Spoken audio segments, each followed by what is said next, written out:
जाओ नहा के आओ, कितनी बार तुम्हें कहा है मेरे पास नहा धोकर खुशबू लगा के आया करो। फिर ये प्याज लहसुन हांडी की बदबू लिए वही घिसा पिटा वजूद लेके आ जाती हो मेरे सामने। शौहर की जरूरतों का ख्याल रखना कब आएगा तुम्हें? भैंस की भैंस रहोगी सारी जिंदगी तुम। मैं एक बार फिर अपनी बीवी को अच्छा खासा डांट चुका था। वो टुकर टुकर मेरा चेहरा देखने लगी तो मुझे और गुस्सा आया। मुझे शुरू से ही ऐसी औरतों से शदीद किस्म की चिढ़ थी, बल्कि नफरत थी, जो बिस्तर पे ढीली गाय बन के सीधी होके लेट जाती हैं और बस इससे ज्यादा उन्हें कुछ करना आता ही ना हो।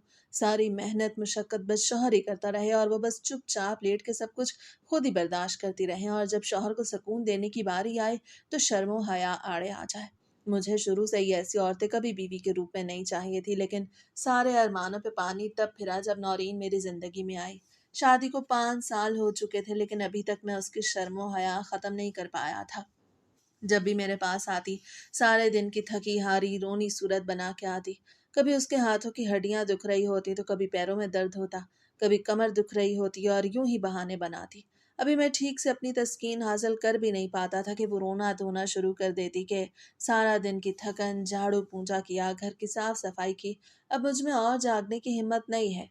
सुबह फिर 5 बजे उठ के सबके लिए नाश्ता बनाना होगा। उसकी ये बातें सुन के मैं किलस के रह जाता, लेकिन अब मेरी बर्दाश्त की भी हद खत्म होती जा रही थी।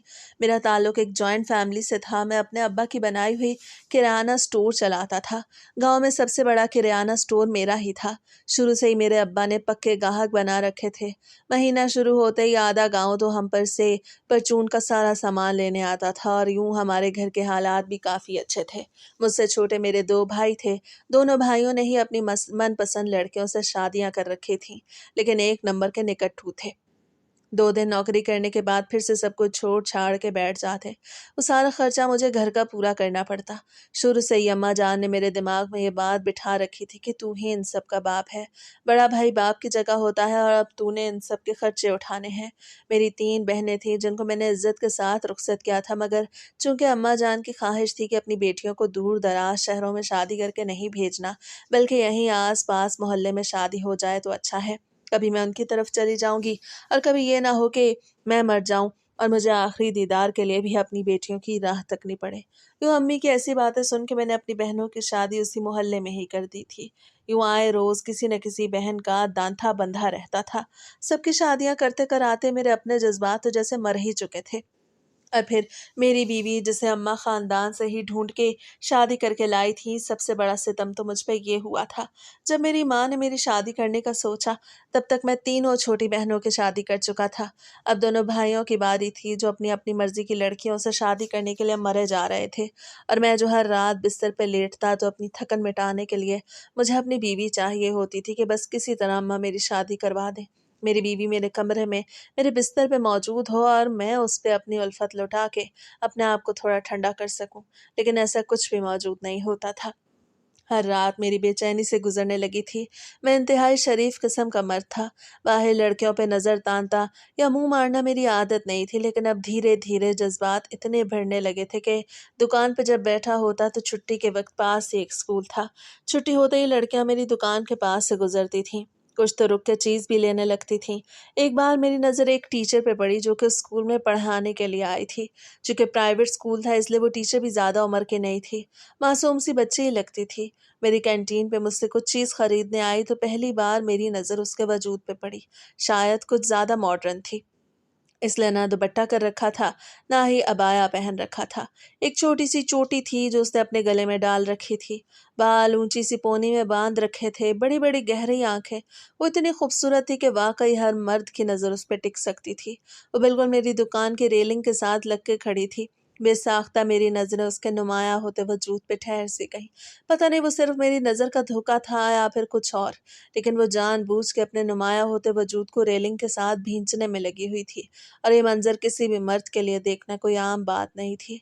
मेरे जज्बात एकदम से भड़कने लगे थे। मुझे पसीना आने लगा।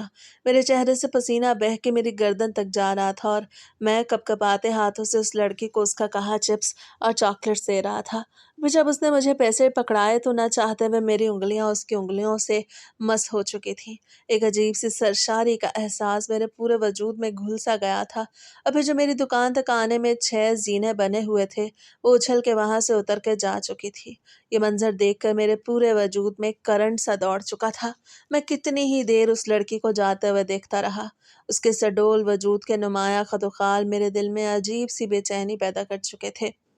मैं खुद अपनी कैफियत समझ नहीं पा रहा था कि मुझे हुआ क्या है, लेकिन इसके बाद मेरी नज़र हमेशा उस लड़की पे उठने लगी थी। बार बार यही दिल चाहता कि वो हर रोज़ मेरी दुकान पर कुछ न कुछ लेने के लिए आए, मुझसे कुछ देर बात करे, लेकिन फिर मेरी ज़मीर ने मुझे मलामत की कि नहीं, ये ठीक नहीं, ये गलत है। मैं अपने ऊपर शैतान को हावी होने नहीं देना चाहता था, इसलिए उस रोज़ घर जाकर मैं बड़े गुस्से से अम्मा से बात करना चाहता था। आखिर उन्हें अपनी दूसरी औलाद इतनी प्यारी क्यों थी और मेरे बारे में कुछ सोचती क्यों नहीं थी। घर में कदम रखते ही मुझे मेरी तीनों बहनें एक साथ नजर आ चुकी थीं। तीनों ही खुशगपियों में मसरूफ थीं। मेरे दोनों छोटे भाई भी वहीं थे।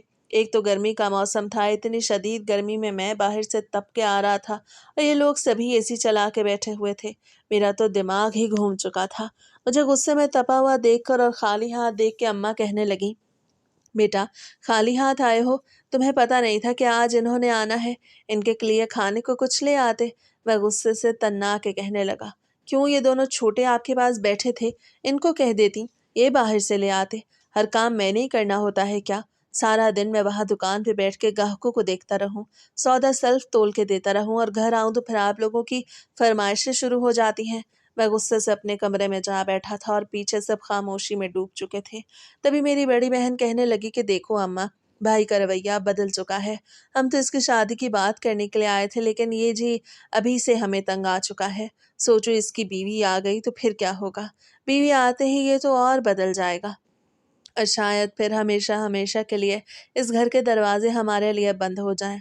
मेरी बड़ी बहन रो रो के ये बात कर रही थी और अम्मा जान उसे सीने से लगा के कहने लगी, तो फिक्र न कर मेरी बच्ची, मैं हूं ना। जब तक मैं जिंदा हूं तब तक इस घर के दरवाजे तुम लोगों पे कभी बंद नहीं होंगे। हाँ, जिस रोज मैं मर गई उस रोज फिर तुम लोगों का अल्लाह ही हाफिज है। अपनी माँ और बहनों की ये टूटी बिखरी बातें सुन के मैं उल्टा खुद को कोसने लगा। जिंदगी में पहली बार उन लोगों से इस लहजे में बात की थी मैंने, और मुझे लगा था कि मेरी परेशानी और बेचैनी समझ के वो लोग मुझसे सवाल करेंगे, मुझसे पूछेंगे कि आखिर मुझे क्या हुआ है। लेकिन इन लोगों ने तो उल्टा अपने ही रोने धोने शुरू कर दिए थे। मैं ही हमेशा की तरह सब्र से काम लेता कमरे से बाहर आया और उन लोगों के बीच बैठ गया। अपनी बड़ी बहन से माजरत की और कहा, नहीं, मैं बाकी की जिम्मेदारियां निभा रहा होता हूँ। अब तुम लोगों के छोटे भाई अब इतने भी काके नहीं रहे कि छोटे मोटे काम न कर सकें। मुझे कोई ख्वाब थोड़ी आया था कि तुम तीनों आई हुई हो। इन दोनों को तो पता था खाने के लिए कुछ ले आते, लेकिन अपनी बहनों को खुश करने के लिए मैंने फिर उनके लिए बाहर से ही पिज़्ज़ा और बर्गर ऑर्डर कर दिए थे। वो लोग खा के खुश हो चुकी थीं, लेकिन दोबारा से उन लोगों ने मेरी शादी की बात छेड़ी ही नहीं थी, जबकि मैंने खुद अपने कानों से सुना था कि ये लोग मेरी शादी की कोई बात कर रहे थे। मैंने जल्दी से खुद ही बात को शुरू करते हुए कहा, अम्मा, मेरी शादी की बात नहीं कर रही थी आप? अब मेरी भी शादी करवा दें। अम्मा जान फौरन कहने लगी कि हाँ, तेरी बड़ी बहन बात करने तो आई थी, जहाँ पर उसने बाकी बहनों को भी बुलाया था कि अब तेरी शादी भी करवा देनी चाहिए। कब तक तू बाकियों का सोचता रहेगा और खुद ऐसे ही खाली खूली जिंदगी गुजारेगा? मैं अंदर ही अंदर खुश हो रहा था। शर्म से मेरा चेहरा झुक गया जब मेरी बहन कहने लगी कि मेरे ससुराल में एक लड़की है, भोली गाय है। गाय बड़ी ही मासूम है, खूबसूरत और शरीफ सी है, यतीम है, माँ बाप मर चुके हैं, बेचारी पर भाई भाभी बड़ा ही जुल्म करते हैं। तुम ऐसा करो, उससे शादी कर लो। इस घर में आएगी तो एक तो अम्मा के आगे जुबान नहीं चलाएगी, अम्मा को बिल्कुल अपनी माँ जैसा समझेगी, और तुम्हारे आगे भी भीगी बिल्ली बन के तुम्हारा हर हुक्म मानेगी, सारे काम काज करके दे दिया करेगी। मुझे क्या चाहिए था? एक अदद बीवी तो चाहिए थी, क्योंकि मेरा दिमाग गुनाहों की तरफ रागिब होने लगा था और मैं नहीं चाहता था कि मैं बागी हो जाऊं। उस रात जब मैं अपने बिस्तर पे लेटा तो बार बार जहन में अपनी ही बीवी का ख्याल आ रहा था कि जब दुल्हन बन के वो मेरे कमरे में आएगी तो कितना मज़ा आएगा। मैं उससे जी भर के बातें करूंगा और फिर मुझे तो ऐसी ही तेज़ तरार और चंचल किस्म की लड़की चाहिए थी जो शर्मो हया के सारे पर्दे बालाए ताक रख के जिस तरह मैं उस पर मोहब्बत लौटाऊं वो भी मुझ पर मोहब्बत लौटाए। चुपचाप सीधी सादी लड़कियां मुझे कभी भी अपनी बीवी के रूप में नहीं चाहिए थी। लेकिन फिर वो दिन भी आया जब अम्मा मेरा रिश्ता पक्का करके आ गई अगले जुम्मे को मेरा निकाह रख दिया गया। सादगी से ही शादी के तमाम तर मराहिल तय पा गए। इससे पहले ना ही मुझे मेरी बीवी नौरीन की कोई तस्वीर दिखाई गई, ना ही उसके बारे में मुझे कुछ ज़्यादा पता था। बस इतना पता था कि वो यतीम है। मेरी बहन और माँ ने ही लड़की पसंद की थी और उनके मुंह से ही मैं उसके बारे में सारी तारीफें सुन रखी थी। फिर वो दिन भी आया जब निकाह नामे पे मैं साइन कर चुका था और नौरीन रुखसत होके मेरे साथ मेरे घर आ चुकी थी। उसका चेहरा घूंघट में छुपा हुआ था, लेकिन उसका सरापा मैंने घूंघट की ऊँट में ही देखा था। ऊंचा लंबा कद था, सडोल वजूद था। इस बात की मुझे खुशी थी कि शुक्र है वो हड्डियों का ढांचा सूखी पतली नहीं, बल्कि भरे भरे वजूद वाली है। लड़की को ऐसा ही होना चाहिए, वरना हड्डियों के ढांचे से शौहर को क्या ही तस्कीन मिलती है। मैं कमरे में आया और जैसे ही उसका घूंघट उठाया, मेरा तो दिमाग एक पल को घूम के रह चुका था। सर झुकाए मेकअप में मेरी बीवी नौरीन बहुत खूबसूरत लग रही थी। मैंने उसका हाथ पकड़ा और उसे वही बातें कही जो मेरी माँ ने मुझे बोलने को कही थी, कि हमेशा मेरी माँ के आगे कोई लफ्ज़ मत बोलना, वो जो कहे वही करना और उनके आगे ज़ुबान न चलाना, मेरी बहनों की खिदमत करना। जब इस घर में मेहमान बन के आएंगी तो तुमने उनकी खूब आओ भगत करनी है। ये सारी बातें करने के बाद अब मजीद मुझसे कंट्रोल खो चुका था, इसलिए मैंने उसे फौरन से अपनी बाहों में भर लिया और फिर उस पर मोहब्बतें लुटाने लगा। नौरीन शर्म के मारे कांप रही थी, झिझक रही थी, और मैं जानता था कि पहली बार इसलिए ऐसा होगा ही। मगर धीरे धीरे इसके बाद शादी का एक हफ्ता गुजर गया। अभी भी जब भी मैं नौरीन के करीब आता तो वो यूं ही चुपचाप लेटी रहती और कहती कि कमरे की रोशनी बंद कर दीजिएगा। मैं उसे कहता, रोशनी किस लिए बंद करूं, ऐसे तो फ़ायदा ही नहीं होगा कुछ करने का। मगर वो कहती, नहीं, ऐसे मुझे शर्म आती है, प्लीज़ आप रोशनी बंद कर दें। उसके देखा देखी मैं कमरे में बिल्कुल अंधेरा करके उसके पास आता था, लेकिन वो मुझे खुद को ठीक से देखना ही नहीं देती थी। अब तो मुझे भी गुस्सा आने लगा था। शादी का 1.5 महीना गुजर चुका था और अभी तक अंधेरे में अजीब ही अंधा राज हम दोनों के बीच चल रहा था। उस रोज गुस्से में मैं उसे कहने लगा कि आज मैं रोशनी बंद नहीं करूंगा। देखो नौरीन, शौहर से तुम्हारा कोई पर्दा नहीं। मियाँ बीवी एक दूसरे का लिबास होते हैं, तो मुझे देख सकती हो और मैं तुम्हें देख सकता हूँ। कब तक तुम्हारी शर्म झिझक खत्म नहीं होनी। ये कह के उसकी मिन्नतें करने के बावजूद उस रोज मैंने कमरे की रोशनी बंद नहीं की थी। फिर जैसे ही मैंने उसके वजूद से सारे पर्दों को अलग किया तो ये देख के मुझे शदीद धचका लगा कि नौरीन के वजूद पे बड़े बड़े सुर्ख निशान थे। मैं हैरत से उसके वजूद को देख रहा था। वो बड़े बड़े निशान जिन्हें कभी भी मैं अंधेरे में महसूस कर ही नहीं पाया था। मैं हैरत से उसे देखने लगा, कहने लगा, ये सब कुछ क्या है नौरीन? क्या इसीलिए तुम मुझे अंधेरे में अपने करीब ला रही थी? वो फूट फूट के रोने लगी, कहने लगी, यह हमारी खानदानी बीमारी है जी। ये बीमारी मेरे बाप को थी और मेरे दादा को थी, बस इसी वजह से मेरे वजूद पे भी जैसे ही मैं बलूगत में पहुंची तो ये निशान बनने लगे। डॉक्टर कहते हैं इसका कोई इलाज नहीं, तुम्हें इसके साथ ही ज़िंदगी गुजारनी होगी। मेरा दिल एकदम से अपनी बीवी से खट्टा हो चुका था। मैं गुस्से से उससे कहने लगा कि मेरे साथ धोखा हुआ है, तुम लोगों ने धोखा दिया है मुझे। शादी से पहले तुमने ये बात क्यों नहीं बताई? नौरीन रो के कहने लगी कि अब क्या शादी से पहले मैं आपको हर पर्दे से आज़ाद होकर अपना आप दिखाने लग जाती कि देखो मैं ऐसी हूँ, इसमें कौन सी बड़ी बात है? कोई बात नहीं, आपको मैं खुश तो रख रही हूँ ना। आपके घर के सारे काम भी मैं दिल लगा के कर रही हूँ। लेकिन मुझे अब शदीद गुस्सा आ चुका था। चंद रोज़ नौरीन से मेरा जी खट्टा रहा, लेकिन जवानी अरूज पे थी। मैं करवा घूंट भर के उसे फिर भी हर रात अपने बिस्तर पे अपने पास बुलाता था और उसकी ज़रूरियात भी पूरी करता रहता। मेरी माँ को तो मुफ्त में एक नौकरानी मिल चुकी थी। अभी तो उसके हाथ की मेहंदी भी ना उतरी थी कि अम्मा ने उसे घर के सारे काम की जिम्मेदारी सौंप दी। आहिस्ता आहिस्ता मेरे छोटे भाइयों की भी शादियां हो गईं। यूं उनकी शादी के बाद मेरी बहनें भी बाल बच्चेदार हो चुकी थीं। हमारी फैमिली में दिन दुगनी रात चुगनी तरक्की हो रही थी। बच्चों का इजाफा होता जा रहा था, लेकिन मेरी बहनों की आदत अभी भी नहीं बदली थी। घर हर 2 दिन बाद कोई ना कोई मेरी बहन अपने बच्चों समेत 2-3 दिन रहने के लिए आ जाती और मेरी बीवी उन सब की आवभगत में लग जाती। सारा सारा दिन उसका किचन में गुजर जाता। रात को जब मैं घर आता तो मेरी बीवी की शक्ल देखने के लायक होती। धीरे धीरे मेरे दिल में नौरीन का एहसास बिल्कुल ख़त्म हो चुका था। उस रोज़ जब मैं घर आया तो नौरीन किचन से काम करके अभी भी फारिग हुई थी। मैं कमरे में बैठा उसी का इंतज़ार कर रहा था। रात के 11 बज चुके थे जब वो बर्तन समेट के आई। मैं उसे गुस्से से घूर के कहने लगा कि कितनी दफ़ा तुम्हें कहा है मेरे आने से पहले सारे काम निपटा दिया करो। मुझे बिस्तर पे तुम चाहिए होती हो, मुझे तुमसे सुकून चाहिए होता है, लेकिन तुम्हारे तो काम ख़त्म होने का नाम नहीं लेते। मुझे तो लगता है कि जानबूझ से मुझसे जान छुड़ाने के लिए तुम ऐसा करती हो ताकि तुम्हारे आने से पहले मैं सो जाया करूं। तुम्हें मेरे करीब आना अच्छा ही नहीं लगता है, तभी मुझे देख के तुम्हें काम याद आ जाता है। नौरीन की आंखों में आंसू आ गए।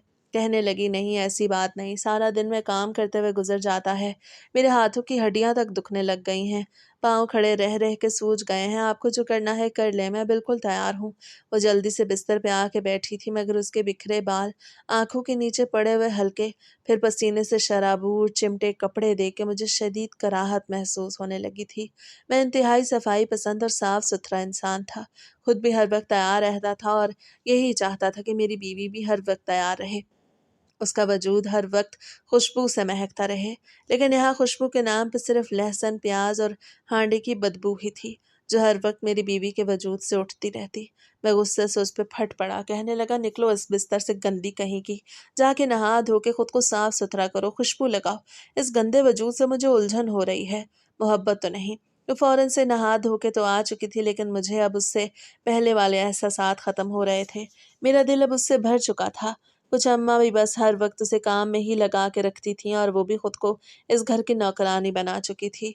उसे कभी मेरे दिल में अपनी जगह बनाने की कोशिश ही नहीं की थी, और मैं भी अब मजीद उस जैसी गाय किस्म की लड़की को अपनी ज़िंदगी में बर्दाश्त नहीं कर सकता था। यूं शादी के 4 साल बाद ही ये रिश्ता बिल्कुल बेमोल हो चुका था। अभी तक मेरी कोई औलाद भी नहीं हुई थी, और इस बात के ताने अलग मेरी माँ उसे देती रहती थी, और वो बेचारी सब सुनती रहती। लेकिन मेरे दिल में उसके लिए एहसास था ही कब। उस रोज़ भी मैं अपनी दुकान पे बैठा था, छुट्टी का वक्त हुआ, दिल में एक अजीब सी बेचैनी उठ रही थी। पिछले 1 हफ्ते से मैं अपनी बीवी के करीब नहीं गया था।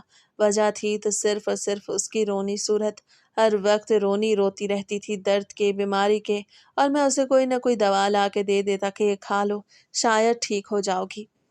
पता नहीं तुम जैसी बीमार क्यों मेरे सर पे ला के थोपती गई है। अम्मा को भी देखभाल के लड़की लानी चाहिए थी मेरे लिए।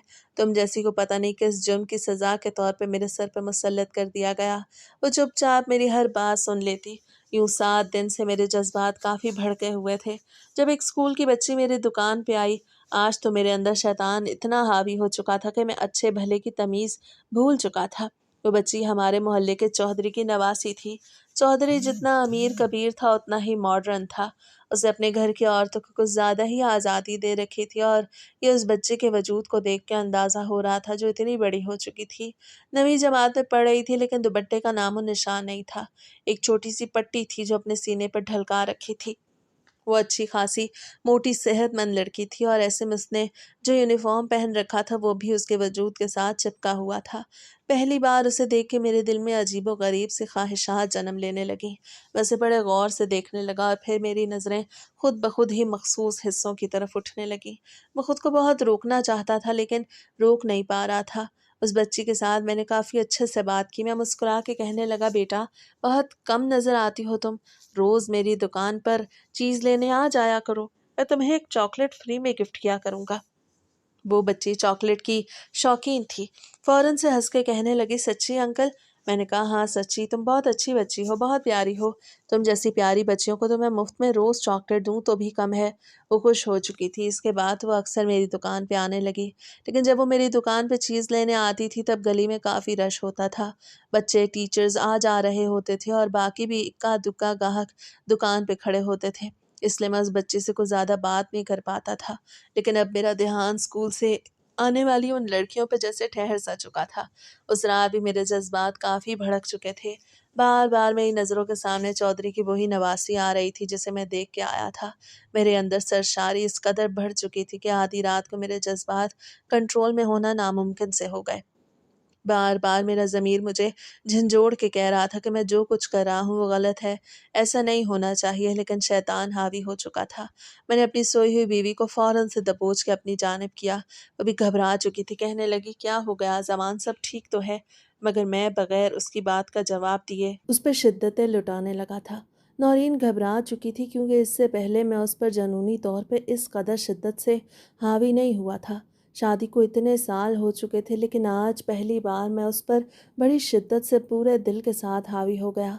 मेरी बीवी तो इतने साल मेरे साथ रहने के बावजूद आज फूट फूट के रोने लगी थी। रोते हुए कहने लगी, बस कर दे ज़मान, मेरी जान लेनी है क्या? आज आपको क्या हो गया है? क्यों मेरी जान के दुश्मन बन गए हैं? मेरी कमर टूट गई है, मैं सुबह घर के काम कैसे करूँगी? मैं जो मुकम्मल तौर पर हैवानियत में डूबा हुआ था, उसके ये अल्फाज सुन के मुझे शदीद गुस्सा आ गया। मैं झटके से उससे अलग हुआ, मगर मैं सिर्फ अपनी बीवी नौरीन को सोच कर उसके करीब आता तो कभी भी मेरे अंदर ये जनून हावी ना होता। लेकिन मेरे दिमाग में तो कुछ और ही चल रहा था जो मुझे सुकून की मंजिलों तक पहुंचा रहा था। इसके बाद मेरी सोच अक्सर बदल चुकी थी। मैं अक्सर लड़कियों को आते जाते देखता रहता, ताड़ता रहता। कभी कभार कोई लड़की शाम के वक्त मेरी दुकान से चीज़ लेने आती तो मैं मुस्कुरा के उसका हाथ खींच के अपने करीब ले आता, उठा के अपनी गोद में बिठा लेता और कहता, बताओ तुम्हें कौन सी चीज़ चाहिए, मैं खुद तुम्हें वो चीज़ पकड़ाऊँगा। मैं उसे अपनी गोद में बिठा देता, फिर वो जिस चीज़ की तरफ हाथ करती मैं आगे होके वो चीज़ उसे पकड़ाता। वो खुश हो जाती, कभी उसके गाल खींच देता, कभी बालों में हाथ फेर देता, तो बच्ची खुशी खुशी चीज़ लेके चली जाती। लेकिन आज तक मुझे कभी कोई ऐसा मौका नहीं मिला था कि मैं किसी लड़की के साथ कुछ ज़्यादा ही आगे बढ़ सकता। अब सिर्फ हाथ मिलाने, गोद में बिठाने से मेरा गुजारा होना नामुमकिन सा हो चुका था। उस रोज़ मैं सुबह सुबह जब दुकान पे जाने के लिए घर से निकला तो मेरी बीवी नौरीन को शदीद बुखार हो रहा था। बुखार में तपते हुए मुझे कहने लगी कि आज मेरी तबीयत कुछ ठीक नहीं है, आप अम्मा से कहें ना कि काम उनकी छोटी बहू कर देंगी। उसकी हालत देख के मुझे उस बेचारी पे तरस आ ही चुका था। नाश्ता करने बैठा तो अम्मा से कहने लगा कि आज नौरीन की तबीयत ठीक नहीं है, इसलिए आज दोनों छोटी बहुओं को कह देना कि वो काम कर देंगी। अम्मा जान फ़ौरन कहने लगी, क्यों, इसका कौन सा 8वां महीना चल रहा है जो ये बीमार हो गई है? ड्रामे हैं इसके। मेरी दोनों छोटी बहुओं ने तो मुझे पोते पोतियाँ पैदा करके देने हैं, इसकी तरह बांझ नहीं है। ना ही मुफ्त में यहाँ बैठ के रोटियाँ तोड़ रही हैं, खुशियाँ दी हैं उन्होंने, इसलिए काम को हाथ नहीं लगाएंगी। ऊपर से आई हैं अभी शहरी मिजाज की, पढ़ी लिखी, मेरी बात मानती नहीं हैं, उल्टा काटने को दौड़ती हैं। खैर, अम्मी की सरसरी सी बात सुन के मैं घर से बाहर निकल आया। तभी सामने वाले घर को देख के एक पल को रुक गया, जहाँ पर एक गाड़ी रुकी हुई थी और गाड़ी से सामान निकाल रहे थे। मैं उनसे पूछने के लिए गया तो एक बुज़ुर्ग शख्स जो उस दुकान के मालिक थे कहने लगे कि एक बेवा औरत अपने बच्चों के साथ इस घर में रहने के लिए आई है। तुम तो इस मोहल्ले में पुराने रिहाइश पजीर हो, तुम इस बेवा का और इसके बच्चों का ख्याल रखना। मैंने शफकत से अंकल से कहा, चाचा फिक्र न करो, मैं उनकी बिल्कुल अपने घर की जैसी ही जिम्मेदारी से देखभाल करता रहूँगा। वो औरत थी जिसने खुद को मुकम्मल तौर पर पर्दे में रखा हुआ था। वो घर में जाके बैठ चुकी थी और किराए पे जो लड़के बुलाए गए थे वो सामान अंदर रख रहे थे। अभी मैं खड़ा यही देख रहा था कि तभी 1-2 साल की लड़की बाहर आई। इंतहाई दुबली पतली, कमज़ोर सी, मगर बेहद खूबसूरत। स्कार्फ से अपना चेहरा लपेट रखा था। बहुत खूबसूरत लग रही थी, मगर उसे देख के ना जाने क्यों मुझे वो अच्छी लगी थी। बार बार दिल में एक अजीब सी गुदगुदी होने लगी। मैं मुस्कुरा के आगे बढ़ा और उस बच्ची के सर पे हाथ फेरने लगा। वो थोड़ा डर गई। मैं उससे कहने लगा, डरो मत, तुम मुझे अपना अंकल ही समझो। तुम लोगों के घर के सामने रहता हूँ, किसी भी चीज़ की ज़रूरत हुई तो बिला झिझक दरवाज़ा खटखटाना। नहीं, तुम्हें वो चीज़ मिल जाएगी। वो सामने मेरी चीज़ों की दुकान है, जब भी तुम्हें पापड़ निम्को खाने हो तो मेरी दुकान पे चली आना। मेरी ये बात सुन के वो मुस्कुरा उठी और फिर गाड़ी से कुछ सामान लेके अंदर की तरफ चले गई। शाम को मैं भी अपनी दुकान पे बैठा था। इक्का दुक्का ही लोग आ जा रहे थे। जब वही लड़की झिझकते हुए मेरी दुकान तक आई, उसे देख के मेरे चेहरे पर एक रौनक सी आ चुकी थी। उसका नाम नूर था। कहने लगी, अंकल मुझे दाल चाहिए। उसे अपने हाथ में मोड़ा तोड़ा सा 50 का नोट पकड़ रखा था, पसीने से भीगा हुआ। मैंने जल्दी से 50 रुपए की दाल तोल दी और उस बच्ची को देखने लगा जो बेतहाशा खूबसूरत थी। फिर कहने लगा कि बेटा यहाँ मेरे पास आओ, मगर वो झिझक कर वहीं खड़ी रही। कहने लगी कि अंकल जल्दी से मुझे दाल दे दें, मुझे वापस घर जाना है, अम्मी की तबीयत ख़राब है। मैंने फ़िक्रमंदी से फ़ौरन कहा, क्या हुआ है आपकी अम्मी को? आपके साथ क्या कोई मर्द नहीं आया? सामान भी मोहल्ले के दूसरे लड़के उतार रहे थे।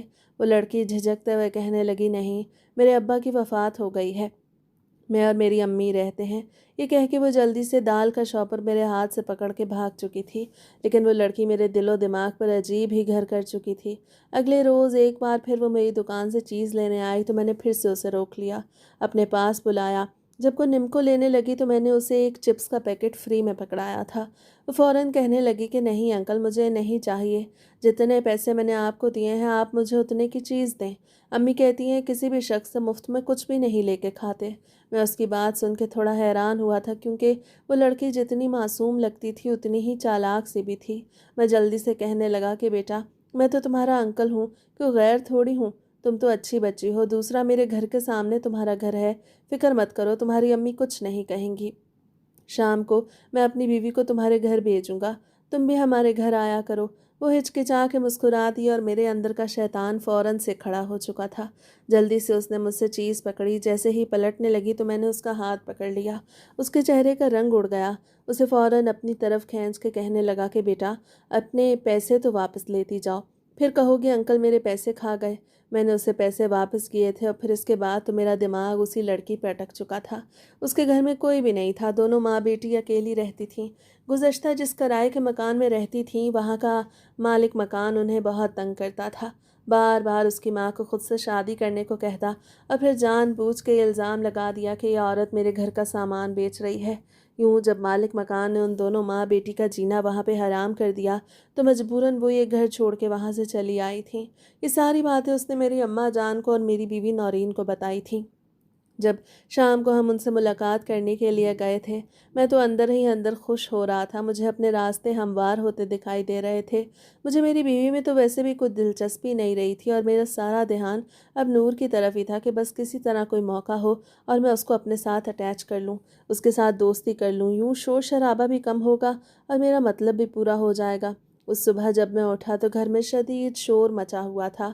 میری تینوں بہنیں کل رات آئی ہوئی تھیں۔ نورین کا سارا دن کچن میں کام کرتے گزر گیا تھا۔ میں اب اس کا یہ بھدا تھکا ہوا چہرہ دیکھنے کا کچھ شوق نہیں رکھتا تھا، اس لیے جلدی بستر پہ سونے کے لیے لیٹ گیا۔ نہ جانے رات کی کس پہر وہ کمرے میں آئی تھی، مجھے کچھ ہوش نہیں تھی، لیکن اگلی صبح چلانے کی آواز سن کے میری آنکھ کھل گئی۔ صبح صبح ہی میری تینوں بہنیں اور ماں نورین کو باتیں سنا رہی تھیں۔ وہ رو رہی تھی۔ میں کہنے لگا کیا ہوا ہے، کیا تماشا ہو رہا ہے، سکون سے سونے بھی نہیں دیتے تم لوگ۔ تبھی میری بڑی بہن کہنے لگی ہونا کیا ہے، تمہاری شادی کو 5 سال ہونے والے ہیں، مجال ہے جو اس عورت نے بچے پیدا کر کے دیے ہوں۔ مجھے تو لگتا ہے اماں نے تمہاری شادی کرنے کے چکر میں تمہاری شادی بانجھ عورت سے کروا دی ہے، ورنہ 5 سال کوئی کم وقت نہیں ہوتا، اتنے میں تو 3 بچے پیدا ہو جاتے ہیں، مگر اب اس عورت کو مزید اس گھر میں نہیں رکھیں گے۔ بہتر ہے تم اسے طلاق دے کے چلتا کرو، ہم تمہاری دوسری شادی کروائیں گے۔ اپنی بہنوں کی بات سن کے میں نے نورین کو دیکھا جس کی آنکھوں میں آنسو تھے اور وہ مجھے ہی دیکھ رہی تھی۔ کہنے لگی کہ سمجھائیں نا باجی کو جی، ایسا کیوں کہہ رہی ہیں، میں تو ان کے سارے کام کرتی ہوں، ان کی ساری باتیں چپ چاپ سنتی رہتی ہوں۔ اولاد کا اختیار تو اللہ تعالیٰ کے پاس ہے، نہ میرے اور آپ کے سارے ٹیسٹ کلیئر ہیں، پتہ نہیں پھر میں ابھی تک ماں کیوں نہیں بنی۔ وہ رو رہی تھی کہ میرا اس دنیا میں آپ لوگوں کے علاوہ ہے ہی کون۔ مجھے بھی اس کی رونی صورت دیکھ کے کچھ ترس آ گیا۔ کہنے لگی جاؤ تم کمرے میں، اور اپنی بہنوں سے کہنے لگا کہ تم ایک شادی کر کے میں پچھتا رہا ہوں اور تم لوگ چاہتے ہو اب دوسری لے آؤں، اس کے نخرے اٹھانا شروع کر دوں۔ اتنا وقت نہیں ہے بھائی میرے پاس، تم لوگوں کے بچے ہیں نا، یہی میرے بچے ہیں، بس کافی ہے، میری اولاد جب ہونی ہوئی ہو جائے گی۔ پتہ نہیں کیوں میں اپنی اولاد سے کتراتا تھا، یا شاید میرے دل میں بچوں کے لیے کوئی محبت رہی ہی نہیں تھی، جس قدر شیطان میرے اندر آ چکا تھا۔ مجھے تو بس اوروں کی اولاد ہی اچھی لگتی تھی، نہ جانے کیوں مجھے چسکا پڑ چکا تھا۔ اس روز بھی میں اپنی دکان پہ بیٹھا بار بار اپنی اماں کی بات کے بارے میں سوچ رہا تھا، جنہوں نے پہلے میری شادی نورین سے کروائی تھی اور اب مجھے نورین کو طلاق دینے کا کہہ رہی تھیں۔ کہتی ہیں کہ اگر طلاق نہیں دینی تو دوسری شادی کر لو جی، ویسے بھی وہ ہماری نوکرانی ہے، ایک طرح سے ایک طرف پڑھی رہے گی اور تمہاری ماڈرن پڑھی لکھی لڑکی سے شادی کروا دیتی ہوں۔ یہ سن کے میرا من بھی دوسری شادی کی طرف مائل ہو چکا تھا، لیکن تبھی اچانک سے مجھے وہی دھیمی سریلی سی آواز سنائی دی۔ وہ نور تھی، ہچکچاتے ہوئے کہنے لگی کہ انکل مجھے بسکٹ دے دیں۔ بسکٹ کا پیکٹ 50 روپے کا تھا اور اس نے 20 روپے اٹھا رکھے تھے۔ اس وقت دوپہر کا وقت تھا اور آس پاس لوگ بھی نہیں تھے۔ میں نے کچھ سوچتے ہوئے نور کی طرف دیکھا، پھر کہنے لگا یہ پیسے تو کم ہے بیٹا، بسکٹ کا پیکٹ تو 50 روپے کا ہے اور تم 20 روپے لے کے آئی ہو۔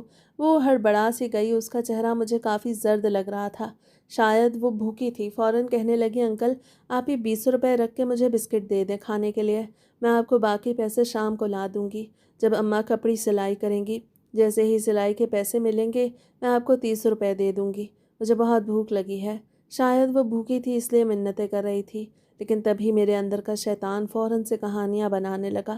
میں نے اس کا ہاتھ پکڑ کے اپنی طرف کیا اور پھر کہنے لگا نہیں بیٹا میں تو ادھار کرتا ہی نہیں، اور 30 روپے تو بہت زیادہ رقم ہوتی ہے، کیا خبر تم بسکٹ لے جاؤ اور پھر پیسے ہی نہ دو۔ وہ کہنے لگی نہیں نہیں انکل میں ضرور دوں گی، آپ کے گھر کے سامنے تو میرا گھر ہے۔ لیکن میں اس سے کہنے لگا نہیں، تب تک بہت دیر ہو جائے گی، میرے پاس دوسرا طریقہ ہے، اگر تم مان جاؤ تو تمہیں میں بسکٹ کا پورا پیکٹ دے دوں گا، جتنے بسکٹ کھانے ہوئے تم کھا لینا۔ یہ کہہ کے میں نے چاکلیٹ والا بسکٹ اس کے سامنے ہوا میں لہرایا۔ بسکٹ کو دیکھ کے اس کے منہ میں پانی آ چکا تھا۔ فوراً کہنے لگی کہ بتائیں انکل کیا کرنا ہے مجھے؟ کیا دکان کی صفائی کرنی ہے؟ جھاڑو لگانا ہے کیا؟ اس کی یہ بات سن کے میرے دماغ میں فوراً سے خیال آیا۔ میرے دکان کے اندر کی طرف ایک گودام بنا ہوا تھا۔ اس گودام میں اکثر میں اپنی دکان کی چیزیں لا کے رکھتا تھا تاکہ بار بار مارکیٹ جا کے سامان نہ لانا پڑے۔ وہاں پر ایک چارپائی بھی پڑی ہوئی تھی جو میں بعض دفعہ آرام کرنے کے لیے استعمال کرتا تھا۔ کچھ سوچتے ہوئے میں نے اس سے کہا، ہاں ہاں جھاڑو بھی لگانا ہے، تم ذرا میرے گودام میں چلو، وہاں پہ کام ہے۔ وہ فوراً سے آگے چل پڑی اور میں نے آس پاس دیکھا۔ گلی میں نہ بندہ تھا نہ بندے کی ذات، میرے علاوہ کوئی بھی نہیں تھا۔ موقع کا فائدہ اٹھا کے میں نے دکان کا شٹر فوراً نیچے کر دیا جس سے لگے کہ دکان میں کوئی موجود ہی نہیں، اور پھر اس گودام کی طرف بڑھ گیا۔ جیسے ہی نور نے پلٹ کے دیکھا اور دکان میں اندھیرا پایا تو وہ گھبرا گئی۔ کہنے لگے، انکل آپ نے دکان کا شٹر کیوں نیچے کر دیا؟ میں اس سے فوراً کہنے لگا کہ ارے باہر سے کوئی بچہ چیز چوری کر کے لے گیا تو اس لیے جب میں اپنی دکان کی صفائی کرواتا ہوں تو شٹر یوں ہی نیچے کر دیتا ہوں۔ وہ چپ چاپ دروازہ کھول کے آگے اسٹور میں چلی گئی تھی جہاں پر کھانے پینے کا سامان پڑا ہوا تھا اور ایک چارپائی تھی۔ اتنی جگہ وہاں موجود ہی نہیں تھی کہ جھاڑو لگایا جاتا۔ میں نے جلدی سے اس دروازے کو بھی تھوڑا آگے کیا اور پھر اسے بڑی سرشاری بھری نظروں سے دیکھنے لگا۔ میرے اندر شیطان حاضر ہو چکا تھا۔ بار بار یہ خیال آ رہا تھا کہ آج جو موقع ملا ہے دوبارہ کبھی نہیں ملے گا۔ آج ہر حال میں اپنی منزل تک پہنچ کر رہوں گا۔ یہی سوچتے ہوئے میں آگے بڑھا اور اگلے ہی لمحے نور کو میں نے پکڑ لیا۔ وہ گھبرا گئی، کہنے لگے، انکل چھوڑیں مجھے، آپ مجھے ہاتھ کیوں لگا رہے ہیں؟ وہ گھبرا چکی تھی اور میں فوراً اسے پکڑ کے اوپر اٹھا چکا تھا۔ اس کا وزن ہی کتنا تھا میرے سامنے۔ فوراً اسے گود میں اٹھا کے اسے گھور کے دیکھنے لگا۔ خبردار جو تم نے کسی کو کچھ بھی بتایا، ورنہ مجھ سے برا کوئی نہیں ہوگا۔ تمہیں بسکٹ چاہیے نا؟ روز تمہیں کھانے کو مفت میں چیز دوں گا۔ تمہارے گھر دال چاول مفت میں جایا کریں گے اگر بدلے میں تم وہ سب کچھ کرو گی جو میں تمہیں کرنے کو کہوں گا۔ اگر تم نے ذرا سی بھی چالاکی دکھائی یا کسی کو کچھ بتانے کی کوشش کی تو اچھا نہیں ہوگا تمہارے لیے، سمجھی؟ وہ سہم چکی تھی، اس کا وجود کانپنے لگا، آنکھوں سے آنسو گر رہے تھے۔ کہنے لگے، نہیں نہیں انکل مجھے جانے دیں، میری اماں انتظار کر رہی ہیں، میرے ساتھ کچھ غلط نہ کریں، جانے دیں۔ وہ روئے جا رہی تھی، اسے تو لفظوں کی بھی سمجھ نہیں آ رہی تھی کہ کن لفظوں میں مجھ جیسے بھیڑیے سے اپنی جان چھڑوائے۔ لیکن آج مجھ پہ شیطان مکمل طور پہ حاوی ہو چکا تھا۔ میں اسے وہی چارپائی پہ لے گیا جو سوکھے پتے کی مانند کانپ رہی تھی، اور میں اس پہ حاوی ہوتا ہوا مکمل طور پر پاگل ہی ہو چکا تھا جب اچانک سے شٹر کھولنے کی آواز آئی۔ میں گھبرا گیا، جلدی سے خود کو ترتیب دیا۔ جیسے ہی پلٹ کے دیکھا تو ایک جھٹکے سے گودام کا دروازہ کھل چکا تھا۔ سامنے محلے کے کئی لوگ کھڑے تھے اور ساتھ وہ عورت بھی تھی جو نور کی ماں تھی۔ اگلے ہی لمحے ان کی نظر نور پہ پڑی جو چارپائی پہ بے ہوش پڑی ہوئی تھی اور اس کے کپڑے بے ترتیب تھے۔ میرا سانس وہیں پہ رک گیا جب ایک شخص نے آگے بڑھ کر مجھے گالی دی اور مجھے کالر سے پکڑ کے دکان کے باہر گھسیٹ کے لایا۔ لوگ میری دکان میں توڑ پھوڑ کر رہے تھے، ہر ایک چیز اٹھا کے پھینک رہے تھے، اور وہ ماں جو بیوہ تھی اپنی بیٹی کو سینے سے لگا کے دھاڑے مار مار کے رو رہی تھی، روتے ہوئے کہہ رہی تھی، کیوں آئی میری بچی دکان پر؟ میں نے تمہیں کہا تھا شام تک انتظار کر لو، شام کو جیسے ہی پیسے ملیں گے میں تمہیں جا کے کھانا لا دوں گی، کاش میں تمہیں نہ جانے دیتی۔ وہ رو رہی تھی اور لوگ مجھے لاتے گھونسے مار رہے تھے۔ میری ماں، بہن اور بیوی کو بھی پتہ چل چکا تھا کہ میں ایک معصوم لڑکی کے ساتھ یہ سب کچھ کرتا ہوا پکڑا گیا ہوں۔ فوراً سے محلے کے ایک لڑکے نے اپنا رکشہ نکالا اور اس بچی کو ہاسپٹل لے گئے۔ میرا ضمیر مجھے ملامت کر رہا تھا، جھنجھوڑ رہا تھا، اور میں سن ہو کے بیٹھا تھا۔ مجھے پولیس کے حوالے کر دیا گیا۔ فی الحال میرا دماغ سن تھا، ایسے لگ رہا تھا وہ شیطان جو مجھ پہ حاوی ہو کے مجھ سے یہ سب کچھ کروا رہا تھا اب فوراً سے مجھ پر سے ہٹ چکا ہے۔ بار بار میں خود کو ملامت کر رہا تھا، جو بھی میرے اس عمل کا سنتا وہ مجھے آ کے مارنے پیٹنے لگتا۔ میں زخمی ہو چکا تھا لیکن آنکھوں سے آنسو مسلسل بہہ رہے تھے۔ رات کے ایک پہر میرے اندر بے چینی اس قدر بڑھ گئی کہ میں اپنے ہاتھوں سے اپنا منہ نوچنے لگا، خود کو لہو لہان کر دیا اور بس چیخ چیخ کے کہہ رہا تھا کہ اے میرے اللہ مجھے معاف کر دے، زمان یہ تو نے کیا کر دیا؟ کیوں میں اپنے نفس پہ قابو نہ رکھ سکا؟ سامنے بیٹھا پولیس انسپکٹر میری یہ حالت دیکھ کے کچھ پل کو خاموش رہا، پھر کہنے لگا، اسی وجہ سے تو ابھی تک بے اولاد ہے۔ سنا ہے تیری شادی کو 5 سال ہونے والے ہیں، تیرے کرتوت ہی ایسے تھے، خدا نے تجھے بے اولاد رکھا تھا۔ اگر آج تیری اولاد ہوتی تو شرم سے ڈوب مرتی۔ تو جیسا شخص ساری زندگی بے اولاد ہی رہے گا۔ وہ پولیس والا مجھے بددعا دے رہا تھا اور میں روتے ہوئے کہہ رہا تھا کہ وہ بچی کیسی ہے، بچ گئی ہے نا۔ انسپکٹر کہنے لگا مر جائے تو اچھا، ورنہ پورے محلے میں نہیں، پورے علاقے میں، پورے شہر میں، خبروں میں، سوشل میڈیا پہ اس کی تصویریں لگ کے خبریں پھیل چکی ہیں کہ ایک دکاندار نے اس کے ساتھ یہ سب کیا۔ اگر آج زندہ بچ بھی جاتی ہے تو کل کو سر اٹھا کے جی نہیں پائے گی، کوئی اسے جینے نہیں دے گا، نہ ہی جوانی کی دہلیز پہ قدم رکھے گی تو کوئی اس سے رشتہ طے کرے گا۔ سب یہی کہیں گے کہ یہ کسی کی درندگی کا نشانہ بن چکی ہے، لوگ تانے دیں گے، پل پل ماریں گے، اسے تو اچھا ہے وہ مر جائے اور اس کے ذمہ دار تم ہوگے۔ میرا سانس تھم چکا تھا، میں بالکل چپ ہو گیا۔